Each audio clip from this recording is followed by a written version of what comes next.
அண்மைச் செய்தி. எக்ஸ் தளத்தில் திருச்சி எஸ்பி வருண்குமார் அவரது மனைவி குடும்பத்தினரை அவதூறாக சித்தரித்த விவகாரம். இந்த வழக்கு தொடர்பாக மேலும் 2 பேர் கைது செய்யப்பட்டிருக்கின்றனர். கூடுதல் விவரங்களோடு செய்தியாளர் கலைவேந்தன் இணைப்பில் இருக்கிறார். கலைவேந்தன், வணக்கம். விவரங்களை சொல்லலாம். வணக்கம். எக்ஸ் வலைதளத்தில் திருச்சி மாவட்ட காவல்துறை கண்காணிப்பாளர் வருண்குமார், அவரது மனைவி புதுக்கோட்டை மாவட்ட காவல்துறை கண்காணிப்பாளருமான வந்திதா பாண்டே மற்றும் குடும்பத்தினரை அவதூறாக சித்தரித்த வழக்கில் 51 பேர் மீது திருச்சி சைபர் கிரைம் போலீசார் வழக்கு பதிவு செய்தனர். இவர்கள் அனைவரும் நாம் தமிழர் கட்சியை சேர்ந்தவர்கள் என கூறப்பட்ட நிலையில் அதில் 2 பேர் கைது செய்யப்பட்டுள்ளனர்.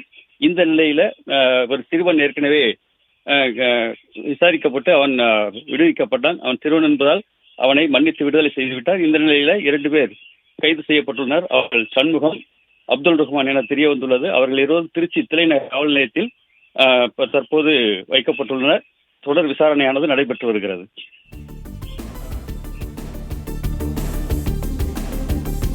தகவல்களுக்கு நன்றி கலைவேந்தன்.